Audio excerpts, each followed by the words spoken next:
खुदावंद के जिंदा और मुकद्दस कलाम यशायाह नबी की किताब उसका 66वां बाब और उसकी पहली और दूसरी आयतें मुकद्दस, 2 आयत के ऊपर कलाम गौर कीजिएगा, मेरे साथ रहिएगा ताकि आज का जिंदा कलाम आपके लिए, आपके घराना के लिए बबरकत और मुबारक। हालेलुया। खुदावंद यूं फरमाता है कि आसमान मेरा तख्त, आसमान मेरा तख्त है और जमीन मेरे पांव की चौकी। तुम मेरे लिए कैसा घर बनाओ और कौन सी जगह मेरी आरामगाह होगी, क्योंकि ये सब चीजें मेरे हाथ ने बनाई और यूं मौजूद हुई। खुदावंद फरमाता है, लेकिन मैं उस शख्स पर निगाह करूंगा, उसी पर जो गरीब और शिकस्ता दिल है और मेरे कलाम से कांप जाता है। खुदावंद के कलाम के पढ़े और सुने जाने पर खुदावंद की बरकत। खुदावंद के जिंदा और मुकद्दस कलाम के अंदर बहुत दफा ऐसा होता है, हम हदिया जात देकर, हम शुक्रगुजारियां करके, हम इस गुमान में होते हैं कि मैं खुदावंद की कुर्बत में हूं, क्योंकि मैं जो कुछ कमा रहा हूं बराबर उसका हिस्सा उसको दे रहा हूं। मैं संडे के संडे चर्च जा रहा हूं, लेकिन कलामे खुदा में खुदा फरमाता है कि ये सब मेरा दिया हुआ तो है। दाऊद इस बात का इजहार यूं करता है कि ये सब कुछ तूने तो मुझे दिया है, जिसमें से मैं तुझे दे रहा हूं। आज हमारे पास किस बात का हकार है, हम किस बात पर, और बहुत दफा हम इस अकड़ में होते, हमारे पास है क्या, बचेगा तो देंगे। अव्वल दर्जा खुदा का है, अपने खाने पीने से पहले खुदा का हिस्सा। इसके बावजूद खुदा पर एहसान नहीं, क्योंकि वो फरमाता है कि ये सब तो मैंने ही तुझे, ये सब चीजें मेरी ही तो दी गई है। खुदावंद खुदा, जब हम इस बात पर इकरार करते हैं, इधर ख्याल करते हैं कि खुदा के घर के बारे में, तो खुदावंद खुदा के जिंदा कलाम के अंदर ये बात यूं मरकूम है। मुझे अच्छी तरह याद है कि 12 नंबर गली के अंदर इबादत थी, तो एक वहां मेरा मैसेज था, तो इस बात को सामने रखा गया कि खुदा पत्थर की बनाई हुई बिल्डिंग में नहीं रहता। जितना मर्जी आलीशान चर्च बना ले आप, जितनी मर्जी बड़ी बिल्डिंग खड़ी कर ले आप, क्योंकि कुर्बानी के बाद, फिदिये के बाद, सलीबी मौत के बाद खुदा आपको मांगता है, उसने बदन दिया है, आपका बदन मांगता है। कलामे खुदा, क्योंकि ये हमारा टॉपिक नहीं है पत्थर की बिल्डिंग का, लिहाजा इसी कलाम में आगे बढ़ेंगे कि ये सब मेरा दिया हुआ ही तो है। बहुत दफा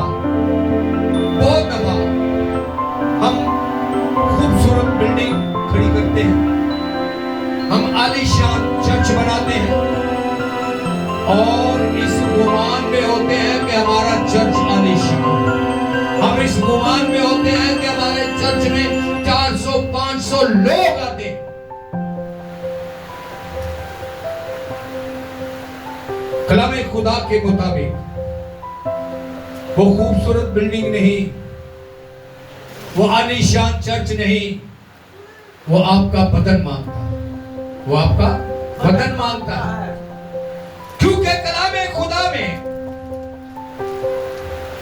यूं मरकूम है, क्योंकि उसने दुनिया के लिए अपना इकलौता बेटा बख्श दिया, ताकि जो कोई उस पर ईमान लाए वो हलाक ना हो, हमेशा की जिंदगी। और जब लफ्ज ईमान की बात आती है, मैं अक्सर एक बात इस बात को सामने रखता हूं कि ईमान बगैर ईमान के मुर्दा है, ईमान बगैर ईमान के मुर्दा है। सो कलामे खुदा में उसने दुनिया के लिए अपने बदन की कुर्बानी दी। एल्डर साहब, किसकी कुर्बानी दी? किसकी कुर्बानी दी? बदन की कुर्बानी दी, रूह की नहीं। किसकी कुर्बानी दी? बदन की कुर्बानी दी, क्योंकि खून की कुर्बानी थी और रूह में खून हड्डी नहीं। इसलिए किसकी कुर्बानी थी? बदन की कुर्बानी। और जब वो आपकी नजात के लिए, आपकी मुखलसी के लिए, आपकी खलासी के लिए, आपकी मुआफी के लिए जब वो अपने बदन को देता है, तो फिर बदन ही मांगता है खुद रहने के लिए। आपसे बदन की कुर्बानी नहीं, बल्कि बदन में बसने के लिए बदन मांगता है।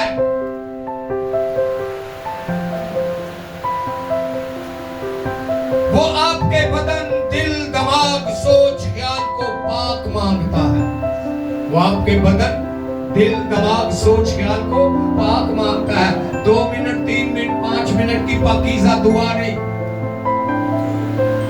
24 घंटे,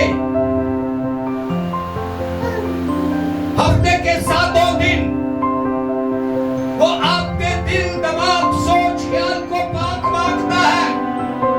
सिर्फ इबादत गाह में आकर नहीं, सिर्फ दुआ के टाइम पर नहीं, सिर्फ प्रस्तीश के टाइम पर नहीं, सिर्फ जिंदगी के टाइम पर नहीं, सिर्फ कलाम पढ़ते सुनते हुए नहीं, बल्कि 24 घंटे आपकी सोच, आपके ख्याल को, आपके बदन को पाक मांगता है, ताकि वो आए और उसमें बसेरा करे। पौलुस रसूल इस बात को यूं बयान करता है, क्या तुम नहीं जानते कि तुम खुदा का मक़दस क्या चीज है? हैकल के अंदर पाक मकाम, हैकल के अंदर पाक मकाम। और जब मेरा बदन खुदा की हैकल है, तो मक़दस कहां होगा? इस बदन के अंदर। तो क्या हैकल का जो मक़दस था हैकल के अंदर, क्या उसमें ऐसा था कि 10 मिनट, 5 मिनट, 20 मिनट, आधा घंटा, 1 घंटा, 2 घंटे वहां पाकीज़गी और फिर उसके बाद जैसे दुनिया है? कैसा? मक़दस का पाक मकाम 24 घंटे कलामे खुदा गवाही देता है कि उसमें करूबियों की असूरी रहती थी। वो 24 घंटे पाक रहता था। आज आपके बदन को वो पाक मांगता है। हालेलुया! पाक मांगता है आपके बदन को। इसीलिए फरमाता है कि तुम मेरे लिए कैसा घर बनाओ, क्योंकि जैसे घर हम बनाते हैं, आलीशान क्रॉस, इधर उधर शीशे, इधर उधर पेंट, अच्छी पर्दे, चमकदार चीजें, चर्च को सजा दिया,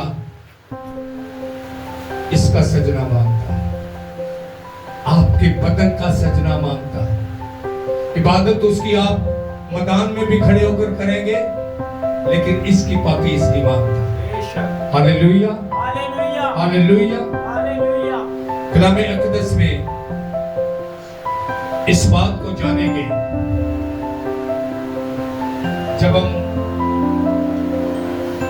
तुम मेरे लिए कैसा घर बनाओगे, दूसरी आयत के आखिरी अल्फाज, लेकिन मैं खुदावंद फरमाता है, लेकिन मैं उस शख्स पर निगाह करूंगा।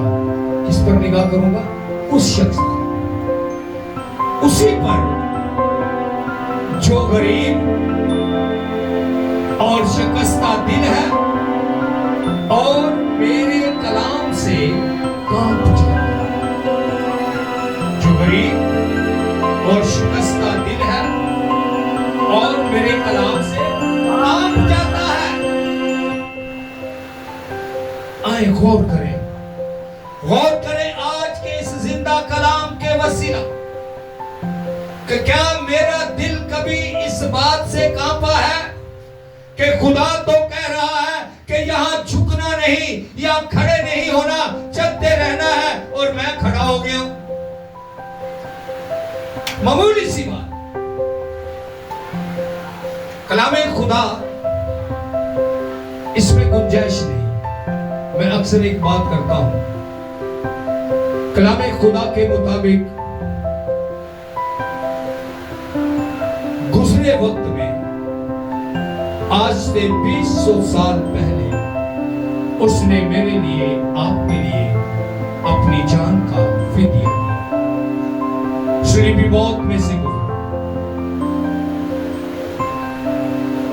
कोई काम बाकी रह गया हो, क्योंकि उसने सलीब पर कह दिया था तमाम हुआ। सलीब पर क्या कहा? तमाम हुआ। यानी कि जो काम बाकी थे वो हो गए। और इसी आयते मुकद्दसा को जिंदगी में रखते हुए मैं इस बात का इजहार करता हूं, जो काम खुदा के करने के थे वो कर गुजरा, अब मुझे और आपको करना है। उसने अपना बेटा दे दिया, जो कोई उस पर ईमान लाएगा वो हलाक ना होगा बल्कि हमेशा की जिंदगी पाएगा। और ईमान कौन सा? अमल वाला। ईमान कौन सा? अमल वाला। अब इस आयत को समझने की जरूरत है। खुदा नहीं चाहता कि आप भूखे नंगे हो, ऐसी गुर्बत हो आप पर, ऐसा नहीं। गरीब, जो गरीब और शिकस्ता दिल हो, गोश्तीन दिल हो। और गरीब का मतलब है कि जितनी मर्जी दौलत हो, हकार ना हो, अपने आप को दूसरों से ऊंचा जानने वाला ना हो। गरीब का मतलब है दिल का गरीब। आपको दुनिया में ऐसे लोग मिलेंगे, आप बोलेंगे इतना दौलतमंद है लेकिन हाली भी सादगी। आप मिसालें देते हैं ऐसे लोगों की। खुदा ऐसे ही लोगों को पसंद करता है, जो अमीर होते हुए भी खुद को गरीब जाने। और गरीब में अकड़ है। रोग, किसी को डराना, गरीब पहले 10 दफा क्या 100 दफा सोचता है कि मैं इसको डराऊंगा, ऐसा ना नुकसान में चला जाए। इसलिए कहता है गरीब और शिकस्ता दिल, नरम दिल, गोश्तीन दिल, मेरा खौफ मानने वाला। क्योंकि लिखा है कलामे खुदा में कि मेरे कलाम से क्या करे? कांप जाए। आज मुझे आपको